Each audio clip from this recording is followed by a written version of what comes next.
Hello everyone, my name is Caitlin Goins. How are you guys doing today?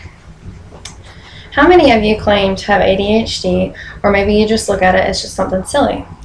ADHD stands for Attention Deficit Hyperactivity Disorder, and basically means that it's more difficult for the person to really pay attention the way they should. So many people take this term lightly and toss it around as if it's a joke. Sadly, it's not a joke and affects about 4.1 American adults and 18 and older in a given year, according to the National Institute of Mental Health, or the NIMH. They also state that the disorder affects 9% of American children 13 to 18 years of age, and boys are 4 times more likely at risk than girls.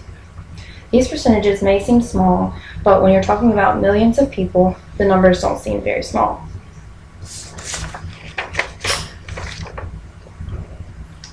Today I'm here to tell you about the causes and symptoms and the treatment of ADHD. First, let me tell you a little bit about the causes of ADHD. Some people claim that there are no causes to ADHD, that it's just something that happens. They're wrong, because there are still ongoing tests to determine the exact causes of ADHD, and scientists have some strong ideas. According to the NIMH, scientists' main focus are on the genes. Researchers are trying to determine the genes that are involved in hopes to possibly prevent the disorder before it even begins. Along with this section of their studies, they're also looking at the brain tissue in the areas that are linked to these certain genes. What the mother does during pregnancy, such as smoking, drinking alcohol, and the use of other drugs, has become a topic for this area of causes, says WebMD. Environmental factors like this seem to be the next topic of causes for the disorder. The exposure to lead to small children is another possible environmental factor. Another small area of these studies includes brain injuries being linked to ADHD. Although NIMH states that only a small number of children with the disorder have suffered a traumatic brain injury. They haven't ruled this out, though, because it could still be one of the few causes to affect. It is safe to say that scientists are on their way to determining the true causes of this disorder. Next, I would like to talk about the symptoms of ADHD. It is often that symptoms of this disorder get passed off as something else or unimportant. People need to be aware of these before they overlook what's actually happening. Centers for Disease Control and Prevention states that it's normal for children to have trouble focusing and behaving at one time or another. However, children with ADHD do not just grow out of these behaviors. One of the topics that symptoms is that the child daydreams a lot. This causes them to miss details and forget things.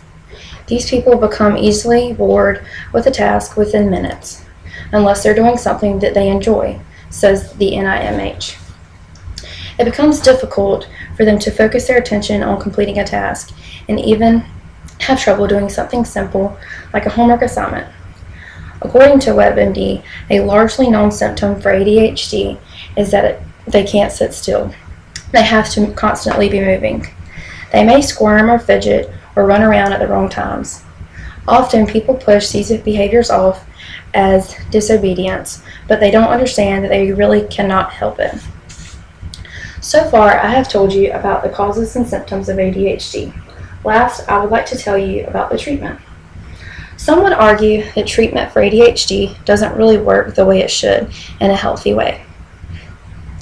This isn't true because certain types of treatment actually do help the symptoms of the disorder. They just don't necessarily cure it. The main treatment is medication, according to the Center for Disease Control and Prevention. Stimulants are the most popular form of medication, but non-stimulants have fewer side effects. Majority of children respond better to the stimulants. Psychotherapy is another form of treatment that has been put into use, says the NIMH. Behavioral therapy is the most popular and focuses on changing the behavior of the person. Therapists also work on teaching social skills. Another more unnoticed form of treatment is parent training, stated by the Center for Disease Control and Prevention. Parents often try to help their child overcome the obstacles and don't notice that it is a specific form of therapy, essentially.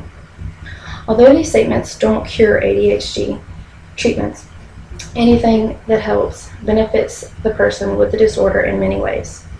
Today, I have talked about a few aspects of ADHD: the causes, the symptoms, and the treatments. This isn't absolutely everything there is to know about ADHD, but it definitely gives a huge portion of what it is really about. Do you remember when I asked you if you claimed to have ADHD or if you just looked at it as something silly? Maybe you threw the term around loosely and didn't really understand much about it until now. There are many disorders in the world, but ADHD is a very common one that so many people struggle with daily. Also, many people have it who never even know because they aren't aware of the symptoms of this disorder. Knowing the causes will one day help scientists hopefully find a cure, and knowing the symptoms will help those who may not know they have it. ADHD is not something to overlook, and we should open our eyes to what it really is.